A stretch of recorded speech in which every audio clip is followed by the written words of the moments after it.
로 자비와 긍휼이 풍성하시고 은혜가 풍성하시며 사랑이 풍성하시고 말씀하신 바대로 지극히 신실하신 하나님 아버지 진심으로 고맙고 감사합니다.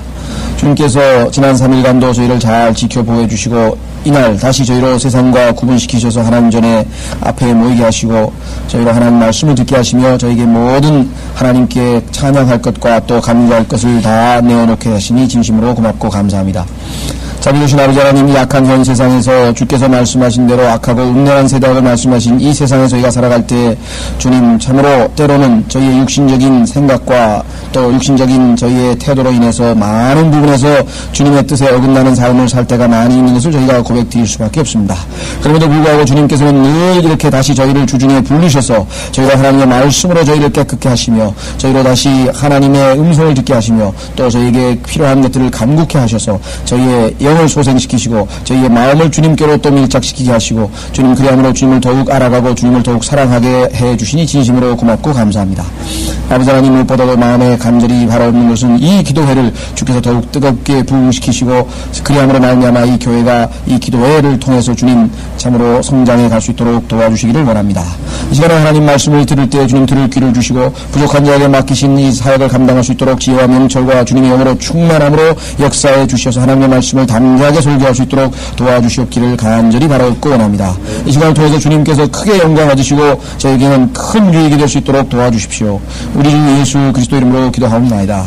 아멘. 네, 이사야서 57장 3절입니다. 이사야서 57장 3절. 네, 이사야서 57장 3절서부터 12절까지는 사실 좀 읽기가 그렇게 즐거운 구절은 아닙니다. 1차적으로는 환란 시대에, 교리적으로 보자면요, 환란 시대에 예수 그리스도를 받아들이지 아니하는 유대인들, 즉 유대인들 구원받지 못한 사람들을 대상으로 해서 하나님의 어떤 경고, 심판이 나와 있고요. 그 다음에 우리가 영적으로는 우리 모든 사람들에게 누구에게나 적용되는데 특히 믿지 않는, 예수 그리스도를 믿지 않는 사람들에게 1차적으로 적용된다고 보시면 되겠습니다. 자, 여기 보면은 상당히 강력한 좀 뭐랄까요, 비난이랄까요, 비판, 또 일종의 욕 비슷한 거죠. 여기 보면은 너희 무당의 아들들과 간음자와 창녀의 신은 이리로 가까이 다가오라. 너희가 누구를 거슬러 희롱하느냐, 누구를 거슬러 입을 벌리며 혀를 내미느냐, 너희는 죄악의 자식들과 거짓의 씨들이 아니냐. 예수 그리스도께서도 여러분들 보시면은 참 성경에서 우리가 때로는 이거 공개석상에서 이야기하기가 곤란한 정도의 아주 리얼한 그런 표현들이 상당히 나오는데요. 예수 그리스도께서도 마태복음 23장 같은 데서도 독사의 세대들아, 그러면서 아주 이 강력한 말씀을 여러 곳에서 말씀하시죠. 하나님께서도 예레미야, 특히 예언서에서 보면 상당히 많습니다. 하나님께서 만약에 이런 설교를 들으면, 사실 강력하게 이런 설교를 하면 이 죄악 가운데 거하는 사람들이 많이 회개하고 구원받고 그렇습니다. 이런 설교를 다 믿지 않는 사람들 복음 집회에서 선포하면은요, 왜냐하면 믿지 않는 사람들에 대해서는 하나님께서 그 사람의 진짜 부모가 무당이 아니고 간음자가 아니고 창녀가 아니더라도 하나님 보시기에는 다 똑같다는 거예요. 왜? 마귀의 자식들이라고 했죠. 예수님께서 구원받지 못한 사람들은 마귀의 자식들이라고 했잖아요. 또 거짓말의 아비라고 했으니까 거짓의 자식, 여기 나와 있죠. 거짓, 죄악의 자식들과 거짓의 씨들이 아니냐라고 했습니다. 에베소서 2장에 보면은 우리가 불순종의 아들의 불순종의 하는 아들들 안에 역사하는 영을 쫓아 살던 진노의 자식입니다. 하나님의 진노의 대상들이었죠. 우리가 구원받기 전에는, 예수 그리스도를 받아들이기 전에는 우리가 진노의 대상입니다. 그 진노의 대상 중에는 여러 가지 종류가 있는데 그 중에 보면은, 자, 계시록 21장 8절을 보십시오. 계시록 21장 8절에 보면은, 비록 우리가 우상숭배자가 아니고, 비록 우리가 여기 나와 있는 것처럼 죄악의 자식들이 아니고, 우리 부모님은 훌륭하신 분이셨습니다. 그렇다도 그 부모가 안 믿는 사람이라면 마찬가지라 이래요. 여기 나와 있는 무당의 아들들과 간음자와 창녀의 씨나 마찬가지가 되어버린다 이 말이에요. 죄악의 자식들과 거짓의 씨들이 아니냐. 왜? 하나님 보시기에는 하나님을 거부하고, 그러면 뭐예요? 당연히 자기는 우상숭배자가 아니더라도 결국은 뭐예요? 우상숭배자죠? 그러면 그게 영적으로 보면 하나님께 대한 간음이죠? 아주 우리가 보기에는 강력한 언어를 하나님께서 구사하고 계신데, 계시록 21장 보시면요, 8절, 계시록 21장 8절에 보면은요, 거기에 누가 같이 취급되나 보세요. 계시록 21장 8절. 그러나 두려워하는 자들과 믿지 아니하는 자들과 가증스러운 자들과 살인자들과 음행하는 자들과 마술하는 자들과 우상 숭배하는 자들과 모든 거짓말하는 자들은 불과 유황이 타는 못에 참여하리니 이것이 둘째 사망이라고 하시더라. 그러니까 어떤 사람들은 가만히 있어보자. 여기 내가 두려워할 때도 있었고 믿지 않을 때도 있었고 그 다음에 거짓말도 했는데 그럼 나는 어떻게 되는 건가? 교리적으로는 조심하셔야 돼요. 거짓말쟁이하고 예수 그리스도를 믿은 하나님의 아들이 거짓말하는 거하고는 다른 얘기입니다. 다시 말하면 그죠? liar, 거짓말하는 자, 아주 거짓말쟁이하고 그죠? he who lie 하고 틀려요. 그러니까 거짓말하는 자하고 거짓말쟁이하고는 성경에서 달리 취급을 합니다. 그럼 무슨 소리냐면 생명 자체가 아담의 본성을 타고 나서 그죠? 구원받지 못한 거듭나지 않은 상태에서는 그건 거짓말쟁이에요. 거짓말을 안 해도 거짓말쟁이에요. 우상숭배를 안 해도 우상숭배자예요. 왜? 생명이 똑같으니까, 같은 부류니까, 아담에게 속해 있으니까. 아담의 본성에서 어떨 때는 우상숭배도 나고 어떨 때는 거짓말쟁이도 나고 어떨 때는 음행도 나고 어떨 때는 가증스러운 짓도 하는 거니까 같은 부류로 취급을 받는. 그러나 거듭나서 하나님 자녀가 됐는데 거짓말도 하고 어떤 사람은 간음도 하고 그렇게 한단 말이에요. 그러면 그 사람은 간음하는 사람, 하나님의 자녀인데 간음을 저지른 사람, 하나님의 자녀인데 거짓말을 한 사람 차이가 나요. 이것은 여러분들이 갈라디아서 5장하고 고린도서 6장을 보면은 두 개가 구분되어 있습니다. 그래서 둘 다 하나님의 나라를 상속받지 못하는데 하나는 그리스도인으로서 구원만 받고 상속받지 못하는 사람이 있고 아예 죄인이기 때문에 상속받지 못하는 사람이에요. 그래서 성경에서는 이 두 가지가 거짓말쟁이와 하나님의 자녀인데 거짓말하는 자, 예를 들면 아나니아와 삽비라 같은 사람하고는 구분이 됩니다. 여기 보면은 소위 말하면 거짓말쟁이에요. 뭐 아담으로부터 원래부터 생명으로 거짓말하는 자, 믿지 않은 자. 그런데 그 믿지 않은 자고 거짓말하는 자는 뭐 하나님 보시기에는 가증스러운 자들과 살인자들과 음행하는 자들과 마술하는 자들과 우상 숭배하는 자들하고 똑같아요. 왜? 같은 생명에서 나온 거니까. 그죠? 똑같은 하나의 아담의 생명에서 여러 가지가 나와 있죠. 자, 마가복음 7장. 마가복음 7장에는 예수님께서 인간의 마음속에 들어있는 것을 13가지를 해주셨습니다. 그러니까 여러분의 육신 안에 아담의 본성, 여러분이 가지고 있는 아담의 본성 안에 그런 게 다 들어있는 거예요. 그러니까 어떤 사람은 저는 그런 짓을 해본 적이 없는데요. 해본 적이 없는 건 뭐예요? 지난번에 제가 여기다 컵에다 그렸죠? 예. 꾸정물이 들어있긴 한데 아직 흔들거리지가 않아서 꾸정물이 위로 안 올라와서 그렇지 들어있기는 다 똑같이 들어있다고요. 그래서 성경에서는 육신은 결코 하나님을 기쁘시게 할 수 없고 육신을 미워하라고 하는 얘기가 뭐냐면 우리의 몸 안에 죄가 거하고 있는데 그 죄는 어떤 사람은 거짓말로 나타나고 어떤 사람은 음행으로 나타나고 어떤 사람은 가증스러운 나타나고 어떤 사람은 우상숭배로 나타날 뿐 그 기본은 똑같다 이거죠. 재료는 다 똑같다 이거죠. 자, 마가복음 7장 보시면요. 예수 그리스도께서 말씀하신 것 한번 보겠습니다. 21절. 마가복음 7장 21절에 보시면 예수님께서 사람의 마음속에 다른 사람 아닙니다. 여러분과 제 속에 있는 거예요. 여러분 생각에는 저는 그런 거 없어요. 그거 아직 잘 몰라서 그래요. 있는데 환경이 주어지지 않아서 좋은 환경에서 살다 보니까 그런 짓을 안 했을 뿐이지 환경만 주어지면은 뭐 신창원이 못지않게 행동한다고 우리도 그죠? 얼마든지 할 수 있다고요. 여러분과 제가 굉장한 사람이에요. 그러니까 사실은 엄청난 짓도 할 수 있는 가능성이 있는 사람인데 구원받고 우리가 성령을 쫓아 사니까 지금 안 하는 거죠. 자, 이는 사람의 마음속에서 나오는 것은 악한 생각과 간음과 음행과 살인과 도둑질과 탐욕과 악의와 시기와 사기와 방탕과 악한 눈과 하나님을 모독함과 교만과 어리석임이니 이런 모든 악한 것은 속에서 나와 그 사람을 더럽히니라고 하시더라. 그렇죠? 이것이 인간입니다. 따라 성경은 인간에게 결코 긍정적으로 얘기할 수가 없는 것이에요. 하나님은 속에 있는 걸 뻔히 아시니까. 꾸정물인데 네가 뭐 겉에 좀 맑게 보인다고 해서 외모를 보시지 않는데 하나님은. 그러니까 다윗은 그렇게 기도하잖아요. 하나님 앞에 뭐 내가 그래도 과거에는 의롭게 살지 않았습니까? 그게 아니고 하나님 내가 진흙으로 흙에서 지은 진토 흙이라고 하는 걸 당신이 알지 않습니까?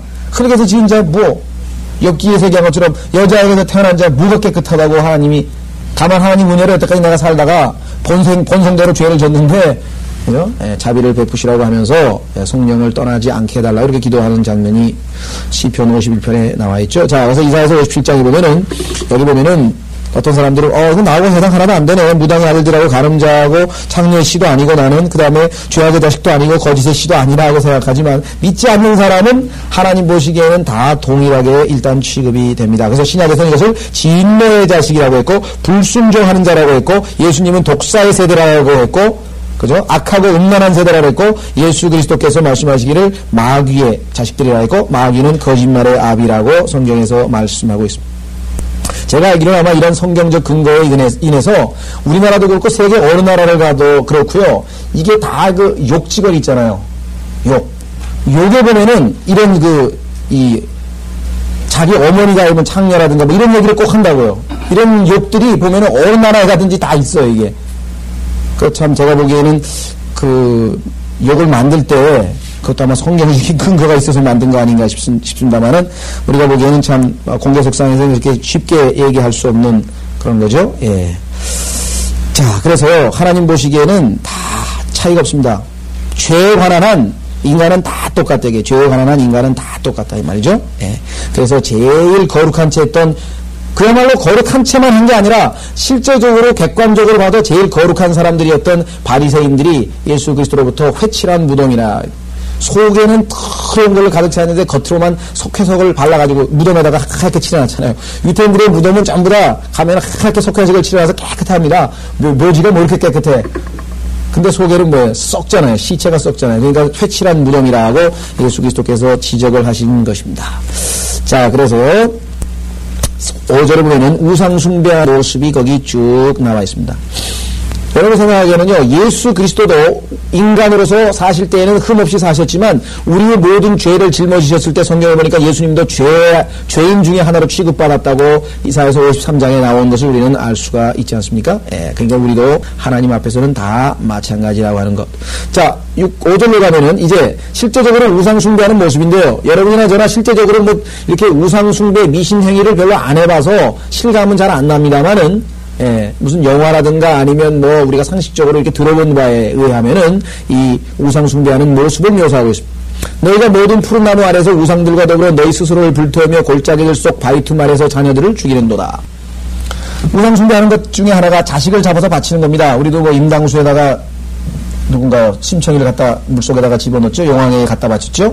예. 또 옛날에도 보면은 종종 우리도 자식을 갖다가 이 신에게 갖다 바치면 종교심을 발휘하는 경우가 우리 조상들에게도 있었습니다만은 특히 이쪽 지방에는 아주 극심했습니다. 자, 유태인들이 그것을 따라간 경우가 성경에 아마 몇 구절이 있을 것 같은데 한번 확인해 보겠습니다. 한 구절 보죠. 열왕기하 16장 4절. 열왕기하 16장 4절에 보면은 이스라엘 왕이 자기 아들을 죽여가지고 제물로 갖다 바쳤어요. 여기는 불을 통과하겠다는 얘기네요. 불을 통과했다고 하는 얘기가 나옵니다. 자, 열왕기하 16장. 르말리아의 아들 페카 제17년에 유다의 요담왕의 아들 아하스가 치리하기 시작하니라. 아하스가 치리하기 시작할 때 20세였으며 그가 예루살렘에서 16년을 치리하였으나 그의 조상 다윗과 같이 주 그의 하나님의 목전에 옳은 것을 행하지 아니하고 오히려 이스라엘의 왕들의 길로 행하으니 주께서 이스라엘 자손들 앞에서 쫓아내신 그 다음에 보세요. 이방의 가증함을 따라 자기 아들로 불을 통과하게 하였으며. 자, 이 불을 통과한 것은요, 이방인들에게 있어서는 정화, 예를 들면은 깨끗게 하는, 그죠? 불에다가 우리 정화시킨다 그러죠? 영광로에다 태워서 정화시키는 그런 의식입니다. 그래서 이 로마 카톨릭 교회 보면은 뭐 성 요한의 뭐 전야제 같은 불 같은 거 피워놓고 그 위로 사람을 지나가게 해요. 그래서 그 불 위로 지나갔는데 불이 옷에 안 닿으면 뭐 그 사람은 뭐 축복을 받고 뭐 이런 것들이. 왜냐면 불이 심판인데 심판을 지나갔는데 닿지 않아서 결국 심판받지 않았다든가, 그 다음에 그 불이 깨끗게 하는, 그죠? 우리가 태워가지고 정화시킨다 그러죠? 이 태우는, 정화시키는 그러한 기능. 뭐, 우리도 그 풍습 중에 뭐, 과학적으로도 일리가 있겠습니다만은, 논이라 그러나요? 뭐라 그러나요? 시골에 가면 왜 불 태워가지고 그 균들 다 싹 죽이잖아요. 한번 쫙 태우는 거 있죠. 잔디밭을 태우나. 그러니까 뭐, 잔디도 태우고 하면 뭐 태워버리죠? 이 태운다고 하는 것이 항상 정화와 관련이 되어 있습니다. 깨끗하게 하는 것과. 자, 그래서 이런 그 우상숭배하는 모습을 여기서 이렇게 우리가 확인해 볼 수가 있는데, 자, 푸른 나무 아래서 이 나무라고 하는 말은요, 우리 성경을 읽으시다가 아세라라고 하는 단어가 나올 겁니다. 성경에 읽으시다 보면 아세라라고 번역이 되어 있는 부분이 있는데, 그것은 영어 킹제임 성경에서는 the groves 해서 숲들이라는 뜻이에요. 숲. 작은 숲. 그런데 왜 아세라라고 번역을 했느냐? 그게 단수로 될 때에는 숲이라고 번역을 하다가 다음에 복수가 되면서 숲들 번역하기가 이상해서 그것을 전부 아세라라고 해서 이 히브리어 원음을 그러니까 이 음역을 했습니다. 번역을 안 하고 음역을 해놨거든요.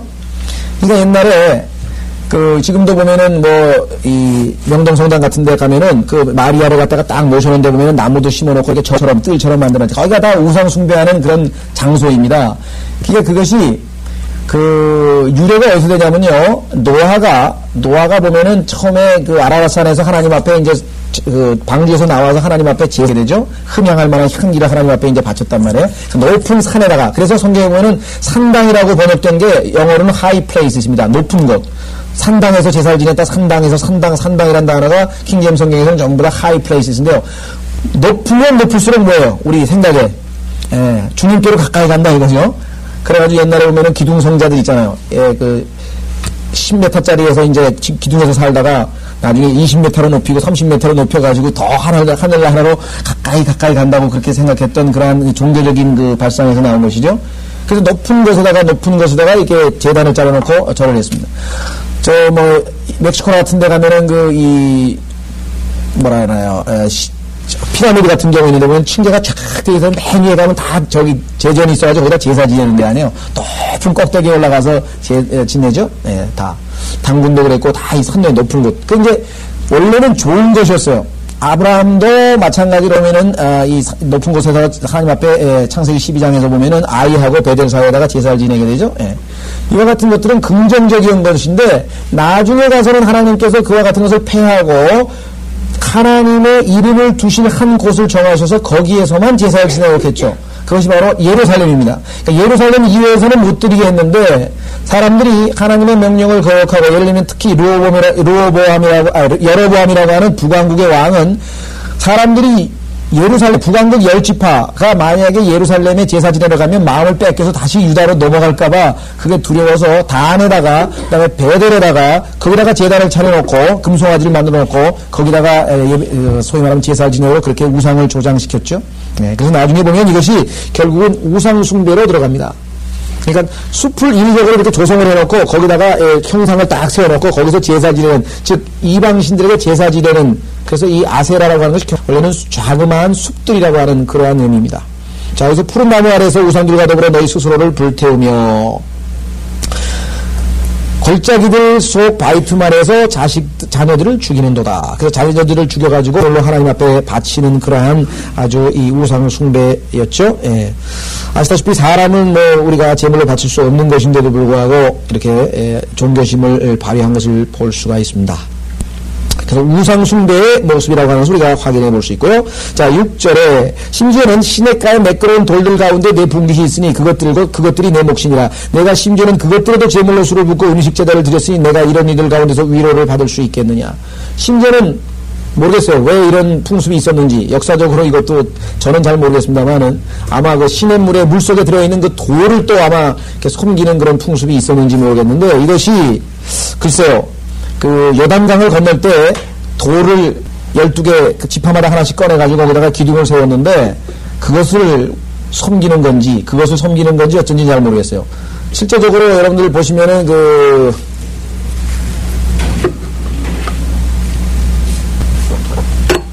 실제적으로 어디죠? 모세가 만들었던 이 구리뱀, 그죠? 구리뱀을 나중에는 이들이 신격화해가지고 그것을 마치 우상으로 섬겼던 기록이 성경에 나옵니다. 그래서 히스키야인가요? 그걸 내던지면서 이게 야후스탄 하면서 집어 던졌잖아요. 그거는 그 당시에 하나님께서 이스라엘 백성의 믿음을 주기 위해서 예수 그리스도께서 바로 뱀처럼 죄가 돼서 우리를 대신해 십자가에 달릴 것을 예표하기 위해서 한순간 필요했던 것이었는데 그 뱀을 보니까 다 불뱀에 물렸던 사람이 살았다. 그래서 그것이 뱀 자체가, 구리뱀 자체가 무슨 특수한 능력이 있는 것처럼 요즘에 십자가 목걸이 가지고 다니면서 십자가 딱 보이면 무슨 능력이 있는 것처럼 하는 거하고 똑같은 일들이 벌어졌습니다. 그래서 아마 이 돌도 그런 요단강 건널 때 그 돌과 관련이 있는 건지 아닌 건지는 하여간 뭐 정확하게는 모르겠는데 우상숭배의 일종이라고 하는 것만 여기가 확인해. 왜 뒤에 나와 있죠? 내가 심지어는 그것들에도 제물로 술을 붓고 음식 제사를 드렸으니 내가 이런 이들 가운데 위로를 받을 수 있겠느냐. 하나님께서 네가 이따위 일을 하는데 내가 너희들이 이따위 일들을 하는데 내가 도대체 어떻게 위로를 받을 수 있겠느냐라고 얘기를 합니다. 더더군다나 보세요. 이 우상숭배하는 데에는요. 놀랍게도 여기 보시면은 뭐가 관련이 있나 보세요. 7절. 치소산 위에 높은 산 위에 종교적으로 제사를 지내는데 내가 내 침상을 마련해 놓고 아니 제사 지내는데 왜 침대가 필요해? 이거 뭔가 이상하죠? 침상을 마련해 놓고 거기까지 올라가서 희생제를 드렸더라. 침상과 하나님께 제사 지내는 것과 관련이 있어요. 그래서 우리는 이것을 이방인들이 제사를 지낼 때 하는 이 성전, 그죠? 이걸 vestal virgins라고 하는데요. 성전에 있는 장녀들이라 그래요. 모든 이방인 신들은 뭐를 보장하냐면 다산을 보존합니다. 다산. 자식도 많이 낳게 해주고 옛날에는 농경사회니까 전부 뭐예요? 자식도 많아야지 농사 잘 짓고 그 다음에 뭐예요? 농사도 잘 열매가 많이 맺어야 되고 그 다음에 소와 양도 자식이 많이 낳아가지고 많아야 돼요. 근데 그게 뭐예요? 그게 바로 생식을 통해서 나아지는 거 아니에요? 그러니까 제사의 일부가 거기에서 그러니까 소위 말하면 처녀들을 다 수집을 해다가 데려다가 거기다가 제사드리러 오는 사람과 관계를 맺고 거기서 태어난 아이들을 나중에 하나님 앞에 제물로 다시 또 바치는 이러한 일들이 우상 숭배 가운데는 반드시 있었습니다. 그래서 이것은 뭐 영어에서는 섹스 orgy라고도 하고요. 아주 그냥 뭐 주피터도 그렇고요. 무슨 일반 그리스 신화에도 보면은 맨 이런 그 광란의 그런 음란한 행위들이 제사, 즉 그 종교와 항상 연관이 있습니다. 실제적으로 한번 계시록을 한번 확인해 보도록 하겠습니다. 자, 계시록에도 보면은 똑같은 표현이 나오는데요. 2장 20절. 계시록에도 침상하고 종교 행위하고 관련이 되어 있는 게 나와요. 계시록 2장 20절. 계시록 2장 20절 보시면은요. 그러나 내게 두어 가지 책망할 것이 있나니 이는 내가 자칭 여선지자 이세벨이라는 여자를 용납함으로 그녀가 내 종들을 가르치어 유혹하여 행음하게 하고 여기 나와있죠. 예. 행음, 침대, 우상에게 바친 제물을 먹게 하기 때문이라 이렇게 나오죠. 그러면 제물, sacrifice하고 fornication하고 bed하고 sacrifice하고 항상 이게 붙어 다닌다 그러면 성경에 보면은 이것은 필연적인 관계입니다. 꼭 붙어 다녀요. 여기 지금 여선지자는 뭐예요? 종교적인 호칭이죠. 여선지자. 그렇죠. 그런데 그 여선지자가 뭐를 하느냐? 행음하게 유도를 했다 이 말이죠. 예. 자, 그래서 우리는 이 다산의 신, 많이 풍요의 신, 이것도 보통 풍요의 신이라고도 하고 다산의 신이라고도 하는 이러한 신들을 섬기는 모든 이방 종교는 전부 다 뭐예요? 바로 이와 같은 성과 관련된 것이죠. 성경에 보면 하나님만이 모든 것을 할 수 있죠. 성경에 보니까 아리멜렉도 그렇고요. 하나님께서 이집트도 그렇고요. 심판하실 때 심판의 종류가 뭐예요? 태를 닫으셨더라. 그죠? 태를 닫으셨더라. 태를 닫아가지고 그 왕국에 있는 모든 여자들이 아기를 하나도 못 낳으면 그 왕국은 조금 있으면 다 멸망이죠. 다 늙어 죽으면, 자식 못 낳으면 다 죽는 거 아니에요.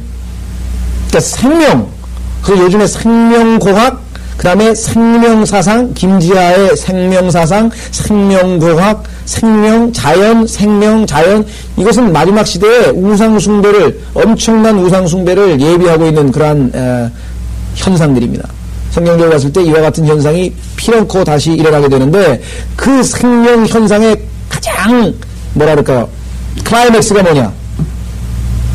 그 거짓 선지자가 탁 나타나가지고 짐승의 형상이 말을 하죠. 짐승의 형상에다가 생명을 집어넣어버린다며.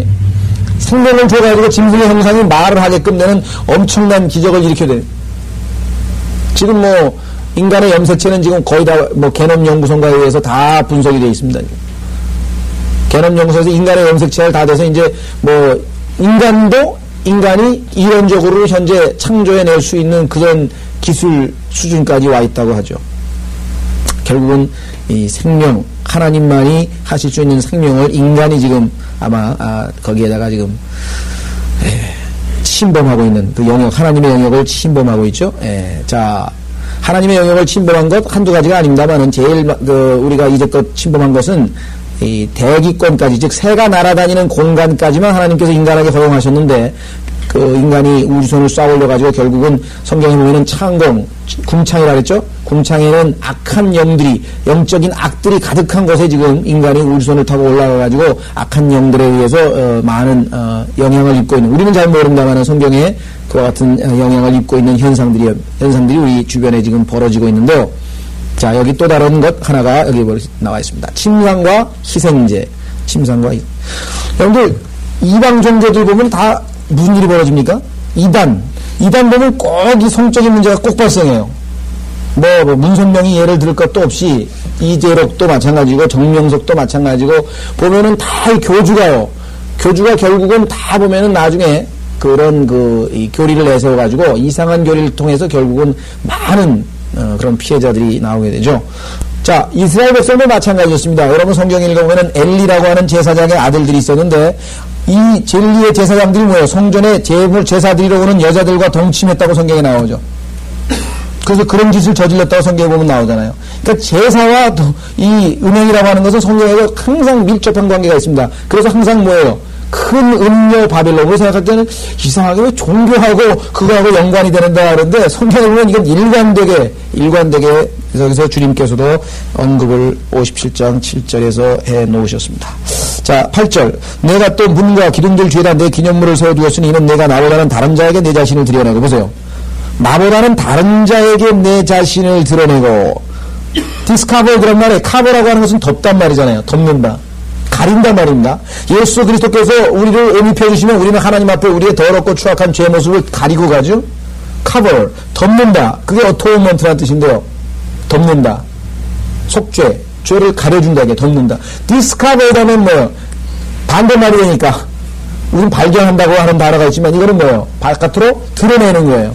그런데 하나님 앞에만 드러내야 되는데 이게 그러니까 자기 남편이 아닌 뭐예요? 다른 자에게 내 자신을 드러내고 올라갔으며 내가 내 침상을 넓혀 그들과 복수가 나왔어요.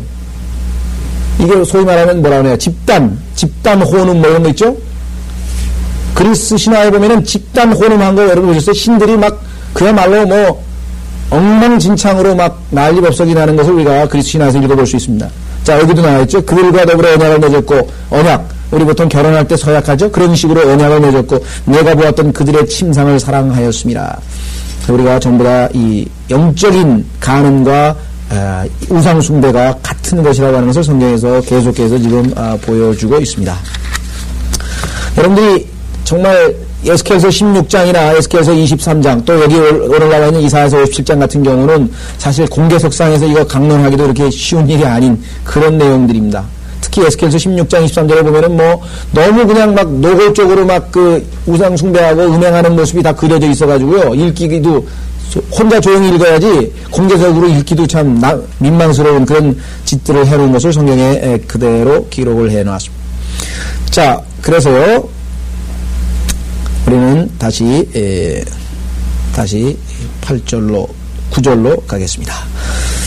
내가 향기름을 가지고 왕에게로 갔으며 이것은 종교적이라기보다는 정치적입니다. 자, 이스라엘이 정치적으로 위기를 느꼈고 이렇게 뭐랄까요 외침을 받아서 어려울 때 하나님께 찾아가서 기도해야 되는데 뇌물 가지고 갑니다. 향기름을 가지고 왕에게로 뭐 시리아 왕에게도 가고 아시리아 왕에게도 가고 이집트 왕에게도 가고 왕에게로 갑니다. 물론 영적으로 우리에게도 적용될 수 있죠. 그렇죠? 네. 우리가 어려운 위기에 처했을 때 하나님께로 안 가고 사람에게 찾아간다거나 또 인위적인 방식으로 한다고 영적으로 적용해 볼 수 있는 일단은 이스라엘에게 적용해 보겠습니다. 자, 그래서 향기름을 가지고 왕에게로 갔으면 내 향수를 늘리고 또 내 사자를 멀리 보내서 스스로를 지옥에까지 낮췄도다. 그래서 그냥 가서 비굴하게 말이죠. 이방신들에게 막 온갖 아양을 떨고 막 심지어는 뭐 자기 하나님의 성전에 있던 기명들까지 싹 꺼내다가 그냥 갖다 바치고 말이지. 그리고선 도와달라고 막 그렇게 하는 모습들을 우리가 성경에서 종종 볼 수가 있습니다. 하나님께서 얼마나 정말 화가 나시겠어요. 아니 먹여주고 입혀주고 저여주고 모든 거 다 해가지고 다 해주고 했는데 진작 어려울 때 누굴 찾아가야 돼요? 하나님 앞에 와가지고 이게 엉뚱한 데 가가지고선 그래서 내가 이런 일감들 가운데 위로를 받을 수 있겠느냐. 그래서 하나님께서 또 여기에서 이렇게 말씀하시죠. 자, 정치적으로 이방인들과 연계를 맺고 또 이방인 왕들에게 도움을 청하는 그러한 모습들을 우리가 확인해 볼 수가 있습니다. 10절 내 길이 아주 멀어 내가 피곤하여도. 그런데 그 도움 청하는 게 쉬운 일이 아니에요. 뭐 이웃국가라고 해도 도움 청하는 쉽게 도와주나요? 내 길이 아주 멀어 피곤하여도 힘들어요. 그러면은 빨리 하나님께로 돌아오면 좋은데 그게 아니고 소망이 없다고 말하지 않았으니 소망이 없다. 나는 하나님께로 돌아가야 되겠다. 천남편으로 돌아가야겠다. 이래 되는데 그렇지 아니하고 내가 내 손에 생명을 얻었으므로 슬퍼하지 않았도다. 생명을 얻었다는 얘기는요. 하나님으로부터 생명을 얻은 게 아니라 내 손의 생명입니다. 다시 말해서 약간의 도움을 얻고 약간의 도움을 받았다고 해서 그죠? 그걸로 인해서 하나님께로 돌이키는 것을 그만두어버린. 그래서 슬퍼하지 않냐고. 슬퍼한다는 얘기는 뭡니까? 항상 회개와 관련돼 있죠. 그래서 성경에 보니까 하나님께서 미스페에 모일 때에는 내 혼을 괴롭게 하라. 스스로 혼을 괴롭게 하지 아니하는 자는 뭐 저주받을지어다. 이렇게 보면 나오잖아요. 속죄일에 즐거워해서는 안 되잖아요. 우리가 오히려 죄를 하나님 앞에 토해내야 되니까 괴로워하고 그 다음에 슬퍼해야 된다 이 말이죠. 근데 슬퍼하지 않았도다. 자, 그렇죠? 그래서 하나님께로 돌아가지 아닙니다. 그죠? 여러분들이 만약에 하나님께서 여러분들에게 이와 같은 그 질책을 직접적으로 하신다면 어떻게 생각해요? 사람들 그걸 두려워했죠? 나를 기억하지도 못하고 마음에 두지도 못하였느냐. 모든 신앙은 여기서부터 출발합니다. 하나님을 뭐예요? 기억하지도 못하고 마음에 두지도 못하고. 이스라엘도 성경에 보니까 출애굽 사건을 하나님께서 수십 번도 더 들춰내는 거예요. 왜? 그때 내가 너를 어떻게 했는데 네가 나를 기억하지 못하고 지금 이런 짓을 하느냐 이거죠? 그때 내가 너를 어떻게 마치 독수리가 새끼들을 갖다 돌보듯이 날개에다가 얹어가지고 내가 거기서부터 하나 인도해가지고 데리고 나오고 이렇게 해서 너를 어떻게 키워서 어떻게 데리고 나왔는데 내가 너를 어떻게 돌보았는데 그죠? 나를 저버렸는가. 그래서 나를 기억하지 못하고 마음에 두지도 못하였느냐. 인간에게 제일 핵심적인 기관은 마음입니다. 마음으로 믿어 의에 이르고 마음으로 믿어 의에 이르고 그죠? 그래서 성경에서도 마음에서 모든 인간의 인생의 문제가 나온다고 잠언 4장 13절에서 말씀하시면서 마음을 지키라. 우리 보통 얘기하잖아요. 무슨 일이든지 뭐예요? 맘먹기 나름이죠. 뭐 호랑이에게 물려가도 정신만 차리면 된다고 그랬고, 예? 그건 누굽니까? 누구냐, 권투 선수. 요즘에, 누구죠? 4번 넘어졌다가 5번이나. 홍수환.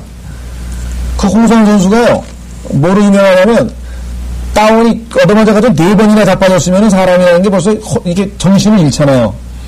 근데 그 옆에 매니저가, 따라간 매니저가 자기 형인데, 그렇게 4번이나 다운돼가지고 어려워하면은 포기해야 되는데 그게 아니고 뭐라고 얘기하냐면 형한테 나 안 갔다 이거야. 정신 말짱하다 이거죠. 나 안 갔으니까 걱정하지 말라고. 그러고 나와가지고 다시 이제 역으로 5번을 때려 눕혀가지고. 예? 이 마음만 먹으면 인간이 뭐든지 할 수 있는 거예요. 이게. 그러니까 쉽사리 이 마음을 어떻게 잘 지키는가. 신앙도 마찬가지입니다.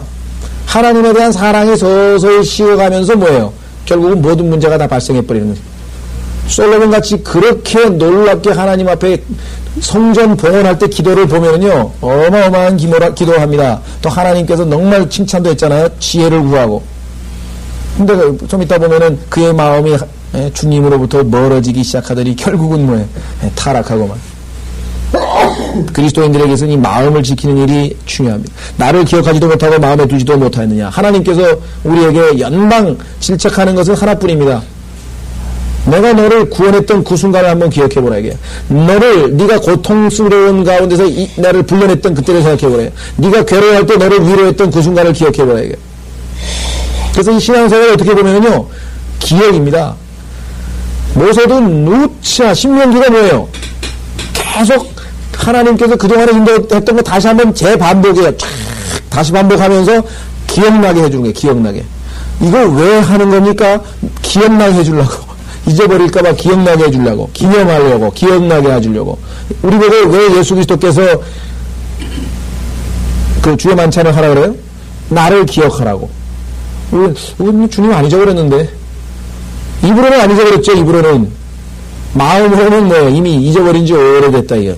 그래서 내가 오랫동안 나의 침묵을 유지했기에 내가 나를 두려워하지 아니하였느냐? 내가 입 다물고 있었다고 내가 너를 돌보지 않았기에 그래 네가 나를 두려워하지 아니었느냐? 그러면서 하나님께서 이렇게 노골적으로 조롱을 하십니다. 내가 내 의와 내 행위를 선포하겠으나 네가 하라는 올바른 행동, 너의 행위 내가 다 선포해 볼 거다 이게요.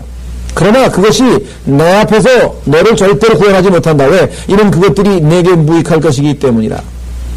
네가 나름대로 네 나름대로 종교적으로 뭐하고 하나님께서 말씀하시는 게 뭐예요?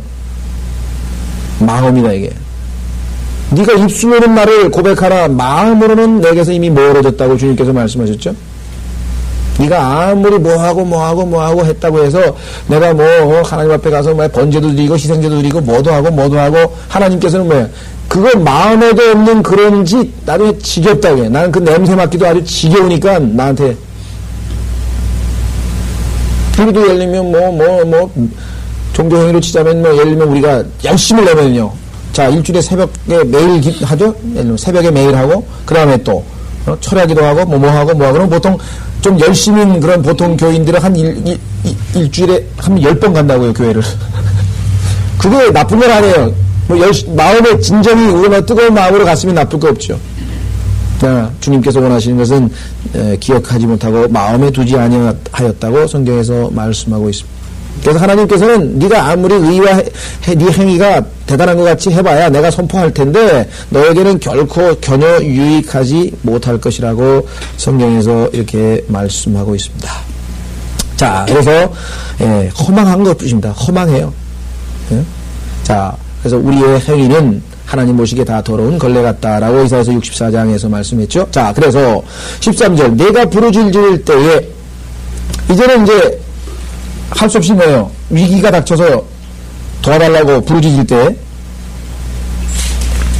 내가 모은 것들로 너를 구해내게 하라. 이 내가 모은 것들은요 사실은 이 헬라어 그 콩코던스를 보고 지금 이렇게 이상하게 번역을 했는데요. 쉽게 번역하면 됩니다. 킹제임 성경을 믿는 사람은 그냥 동료라고 번역하면 돼. 네 동료들, thy companies라 했잖아요. 동료들이 누굽니까? 이방 왕들, 자기가 도움 청했던 이방 왕들도 있고요. 환란 때는 누구예요? 동료들이 첫 번째 가는 동료들은 적그리스도겠죠. 적그리스도와 이방의 여러 나라들한테 가가지고 네가 나 말고 다른 사람한테 가서 네 친구들 있잖아, 네 친구들, 네가 연애하며 쫓아다녔던 그 친구들한테 가서 그거 도와달라 그래라 이 말이죠. 내가 부르짖을 때 내가 너의 동료들은 너를 구해내게 하라. 그러나 뭐예요? 그래도 바람이 그것들을 모두 다 멀리 옮길 것이요. 바람은요, 성경에 보면 하나님의 심판, 특히 재림 때에는 whirlwind, 회오리 바람이 불어가지고, 여러분들 미국에서 회오리 바람 시속 몇 킬로? 250킬로? 막 자동차가 막 큰 트럭이 막 날아다녀요. 회오리 바람 보셨어요? 계속해서 보시고 성경에 보면 항상 예수 그리스도의 재림 때는 회오리 바람이 등장합니다. 회오리 바람. 에스겔서 1장에도 보면 그렇고요. 그래서 이 바람, 자, 다 찾지 않고 한 군데만 찾아보겠습니다. 진도가 너무 늦어서 휙휙 지나가면 또 너무 그렇고, 한 구절 성경을 다 찾으면 진도가 안 나가고, 한 군데만 찾아보십시다. 이사야서 2장. 죄송합니다. 다니엘서 2장. 다니엘서 2장에 보면은 이 바람과 재림과 관련된 구절들이 에스겔서 1장은 너무 유명한 구절이니까 회오리 바람 기억하시고요. 그 다음에 다니엘서 2장에 보면은 이 바람이 나옵니다. 하늘에서 돌이 날아오는데 예수 그리스도께서 말씀하신 그 돌이 날아오는데 어떻게 보세요? 34절 왕께서 보셨는데 2장 34절 다니엘서 2장 34절 왕께서 보셨는데 손으로 다듬지 아니한 돌이 철과 진흙으로 된 그 형상에 발을 서서 산산조각을 내니 그 철과 진흙과 놋과 은과 금이 모두 부서져서 여름 타작마당에 쭉정이같이 되어 뭐라고요? 바람에 날려 사라져 간 것이 없어졌으며 그게 다 뭐였어요? 이방 왕국들이었잖아요. 이방 왕국들을 여기서 다 하나님이 날려버리시고 그 돌이 큰 천연왕국 예수 그리스도의 왕국을 이루었죠. 그러니까 이사야서 57장에 나오는 것처럼 네가 의지하던 네 친구들 그것들이 다 이방 왕국들 아니에요. 그것들은 다 바람에 날려가 버린다 말이에요. 지금 우리나라는 어디를 의지하고 있습니까? 미국을 철석같이 믿고 있는 거예요. 미국이 우리를 도와주면 무슨 안보에 관한 아주 껍데없을 것처럼 이스라엘도 미국을 철석같이 믿고 있는 거예요. 근데 주님께서 그냥 아마겟돈에서 쫙 재림하시면서 한방 돌로 날라와서 치면 어떻게 돼요? 미국이고 뭐고 그냥 콩가루처럼 다 날아가 버린, 바람처럼 날아가 버린다니까요. 남는 게 없는 거예요. 자, 그래서 이사야서에서 우리는 이 바람이라고 하는 것, 겨처럼 이 날아가 버리는 것, 자, 기억해 주시고요. 다시, 그 다음에 뭐요? 헛된 기운이 그것을 가져가리라 그랬군요. 헛된 기운이. 여기서 헛된 기운도 헛됨, vanity인데요, vanity. 그죠? 헛된 기운이라고 이제 주어를 만들자 보니까 이렇게 일반 명사로 만들었네요. 그것을 가져가리라. 허황되게 싹 가져가 버리네. 그러나 반대죠. 역접. 뭐요? 나를 의뢰하는 자. 여기서 지금 의뢰라는 단어 trust in. 보통 다른 데는 신뢰로 번역했죠. 나를 신뢰하는 자는 그 땅을 차지할 것이요 내 거룩한 선을 상속받으며. 누구요? 환난 성도들. 환난 때에도 끝까지 뭐예요? 믿음을 지키고 예수 그리스도를 의지했던 그 사람들 뭐예요? 그 땅을 차지할 것이요. 뭐 팔레스타인. 내 거룩한 선 뭐예요? 시온산을 상속받으며. 그렇죠? 또 말하기를 너희는 싸울리라 길을 예비하고 내 백성의 길에 장애물을 제거하라 하리라. 싸울이란 말은요 cast out인데요. 이 싸울리는 게 아니라 그 도로에 보면은 막 그 하이웨이인데요. 도로에 보면은 막 지저분한 게 막 있잖아요. 또 울퉁불퉁하고. 그래서 그것들을 다 이거 집어서 cast는 던진단 말이죠. 그래서 던져가지고 주변에다 다시 말해서 이 길을 예비한다는 것과 관련이 되어 있습니다. 그래서 이 싸울이라고 번역을 해놓게 되면은 조금 의미가 잘 안 통하는데, 그러니까 제거한다는 의미예요. 내던진다는 얘기인데, 업이란 단어 때문에 지금 이게 싸울린다고 됐거든요. 그러니까, 그 장애물들을 여기 지금 나와 있는 것처럼 길을 예비하기 위해서 주님께서 오실 때에 이사야서 40장 3절에 평탄하게 만들죠? 평탄하게 길을 만들면서 모든 장애물들을 다 제거하잖아요. 그래서 침례인 요한이 와서 먼저 다 회개시키고 이렇게 준비했듯이 그런 의미에서의 내던진다는 의미입니다. 정확하게 번역을 뭐로 할지는 나중에 생각하지만 일단 여기서 쌓아올린다는 게 무슨 탑 쌓듯이 이렇게 성 쌓듯이 그런 의미에서 쌓아올린다는 게 아닙니다. 잘못된 것, 더러운 것, 빗나간 것, 그런 것들을 다 제거해서 없애버리라는 그런 의미에서 지금 사용된 단어입니다. 실제로 한번 확인해 보십시다. 이사야서 40장 3절.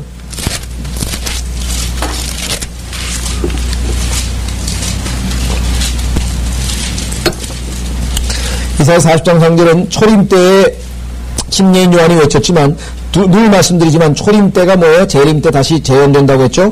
광야에서 외치는 자의 음성이 있어 너희는 주의 길을 예비하라. 사막에서 우리 하나님의 대롭게 하라.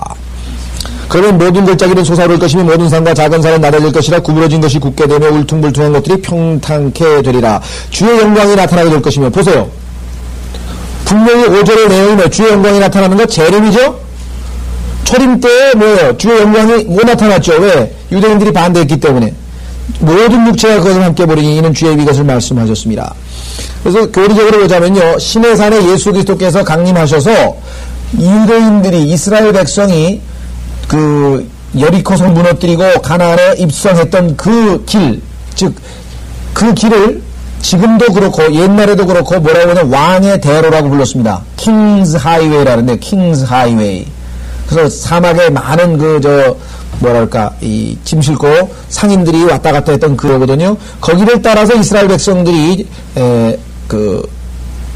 여리코선에 입성하는 그 여정이 지속이 됐었습니다. 그런데 그 도로에 보면은 어떨 때는 땅이 울퉁불퉁하기도 하고 그다음에 뭐 더러운 비가 오면 오물이 쌓이기도 하고 그럴까. 실제적으로 깨끗하게 물질적으로 보면 실제적으로 깨끗하게 정리해서 주님 오시는 길을 예비한다는 그런 의미가 일차적으로는 있습니다. 물론 우리가 영적으로 적용을 침례인 요한 때도 영적으로 주로 적용을 많이 했지만 실질적으로 교리적으로 보면은 실질적으로 장애물을 제거하는 거예요. 너희는 싸울리라 길을 예비하고 내 백성의 길에서 장애물을 제거하라. 내 백성 누굽니까? 예수 그리스도의 백성 이스라엘이죠. 13절과 14절은 교리적으로 보자면 당연히 이스라엘이고요. 우리 그리스도인들에게 적용해보자면 얼마든지 여러분들에게 적용할 수 있습니다. 내가 부르짖을 때 여러분들이 어렵고 힘들고 부르짖을 때 누굴 찾아갑니까? 친구? 회사 사장? 누구? 그 사람들은 뭐예요? 성경에 보면은 하나님을 통해서 하나님께서 그들을 통해서 도와주시지 않는 한 그 사람들부터 먼저 찾는다면 그건 바람에 모두 옮겨가 버릴 것이다. 아무런 도움이 되지 않습니다. 그러나 주님을 신뢰하는 자는 그 땅을 차지할 것이요. 우리 그리스도인들이 주님을 신뢰해서 구원 얻은 다음에 주님과 함께 이 땅에서 왕노릇하는 상속을, 그래서 거룩한 산을 상속받으며 영적으로 우리에게도 얼마든지 적용이 가능합니다. 그리스도인들에게도. 우리가 1차적으로 교리적으로는 이스라엘의 환란 끝난 이후에 환란 성도들에 대한 보상이요 14절에 예수 그리스도의 재림을 예비하는 그러한 모습이라고 할 수 있겠죠. 15절 영원에 거하시는 높고 우뚝 솟은 분, 그의 이름이 거룩한 분이신 분이 거룩이신 분이 같이 말하노라. 나는 높고 거룩한 곳에 거하며 또한 통회하고 겸손한 영을 지닌 자와 함께 거하여 겸손한 자의 영을 소생케 하고 통회하는 자의 마음을 소생케 하는도다. 자, 15절서부터 우리 19절까지는 타락했던 이스라엘 백성들 중에서 환란 때에 그 하나님께서 주시는 환란의 의미를 깨닫고 이제 믿음을 끝까지 지키고 회복하는 그러한 사람들에 대한 모습입니다. 그 다음에 20절, 21절은 그 환란 성도 중에서 뭐예요? 환란 성도 중에서 믿음을 다시 잃어버리고 악인으로 남는 자들. 그래서 20절, 21절에 보면 그러나 악인은, 그래서 악인에게는 화평이 없다고 하는 말씀이 20절, 21절에 나옵니다. 그러니까 15절에서부터 19절까지는 비록 죄를 지었지만 돌이켜서 이제는 뭐예요? 다시 믿음을 회복한, 그 백슬라이딩으로부터 다시 믿음을 회복한 자들에 대한 축복이 나와 있습니다. 15절 영원에 거하시는, 하나님께서는 영원에 거하시죠. 높고 우뚝 솟은 분, 우뚝 솟아 있습니다. 시온에, 우리가 예루살렘 말고 저 셋째 하늘에 있는 예루살렘, 그 높은 예루살렘에도 시온산이 있다고 성경에 말씀하고 있죠. 시편 148편, 시편 148편이 아니고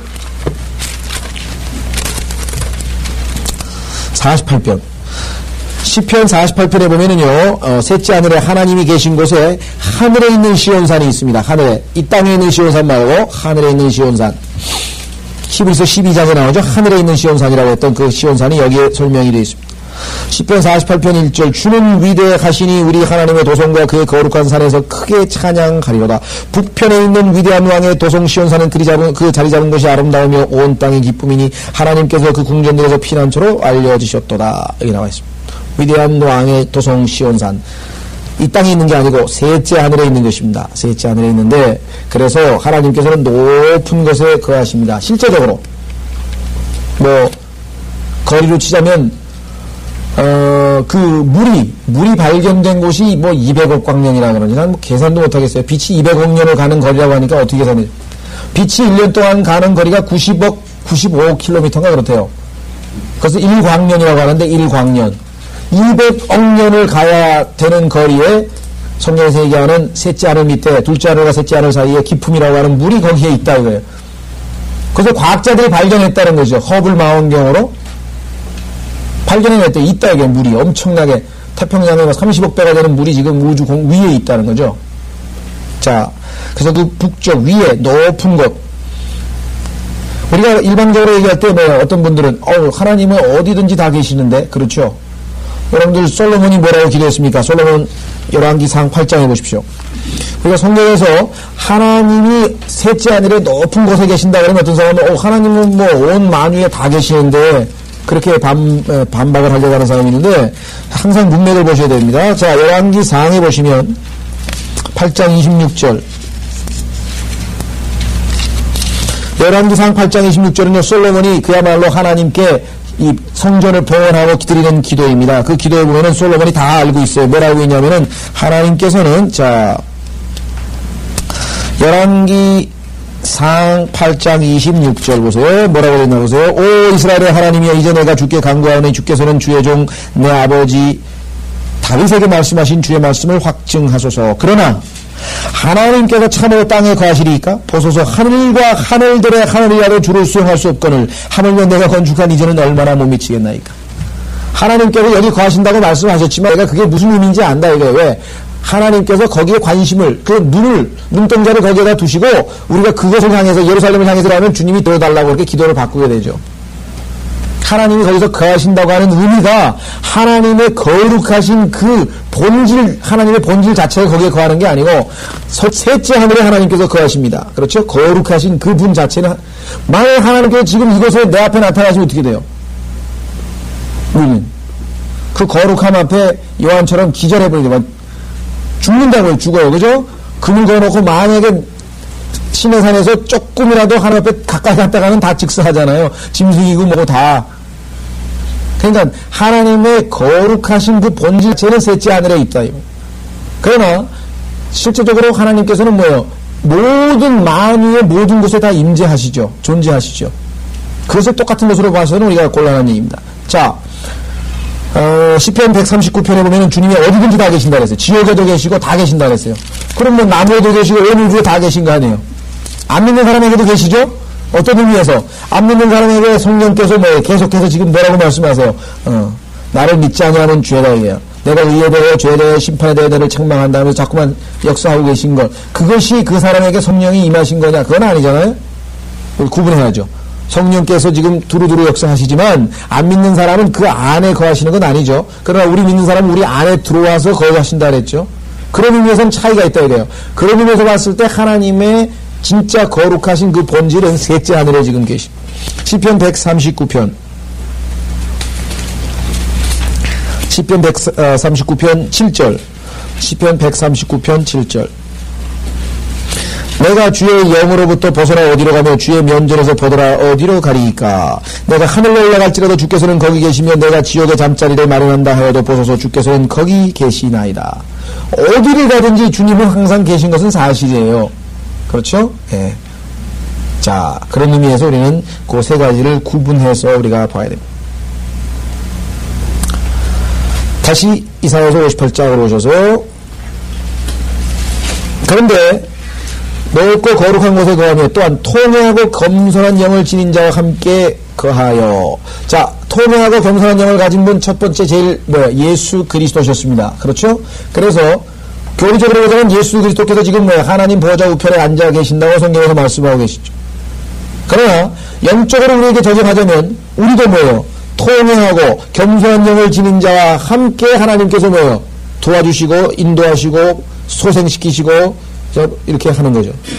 그래서 항상 성경에서 시편 51편에 보면은 시편 51편의 다윗의 기도에 보면은 바로 그 뭐예요?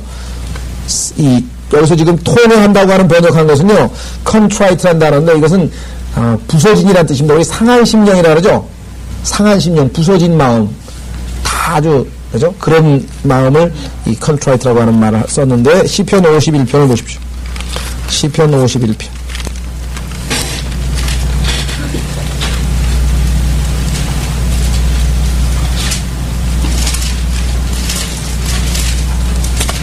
시편 51편에 보시면요, 거기에 주님께서, 다윗이 주님에게 이렇게 기도를 합니다. 17절. 하나님의 희생제들은 하나님이 기뻐 받으시는 희생 예물이 있습니다. 그것은 뭐냐? 상한 영이니, 여기도 broken이란 말이 나왔죠? 그 다음에 뭐예요? 오, 하나님이여 주께서는 상하고 참회하는 마음이, 참회한다고 번역한 게 contrite인데요. 같은 의미입니다. 상한 마음, 상하고 참회하는 마음을 멸시하지 아니하시리이다. 그래서 주님과 함께 동행할 수 있는 그 영적인 상태는 뭐냐? 항상 뭐예요? 예, 여기 나와 있는 상한 마음, 상한 영, 겸손한 영. 제 성경에 보니까 하나님께서는 겸손한 자를 교만한 자를 대적하시고, 그죠? 겸손한 자를 하나님이 돌보신다.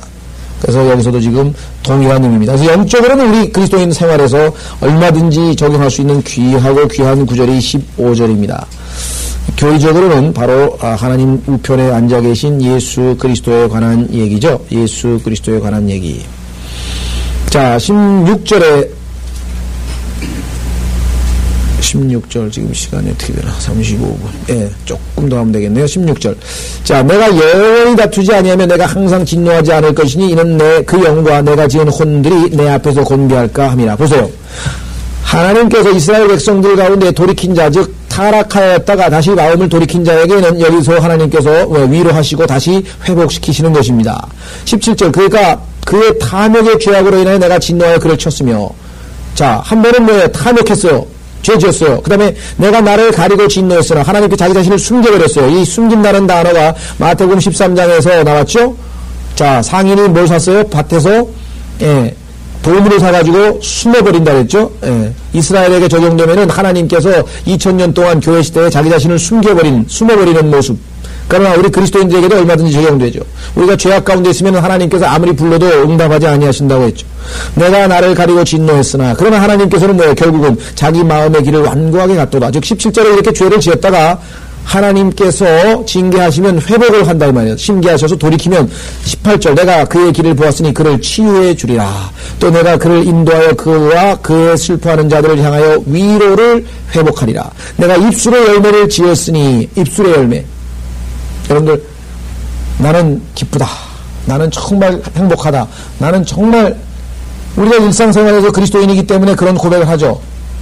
당신 행복합니까? 근데 그럼요. 행복하다고 말은 하지만 실제로 행복하냐 이게. 실제로 기쁨이 넘치냐 이게. 실제로 충만하냐. 그러지 않을 때가 많아요. 그리스도인이지만. 그렇죠? 살기 싫고 모든 게 귀찮고 에이 모르겠다 싶을 때도 많다고요.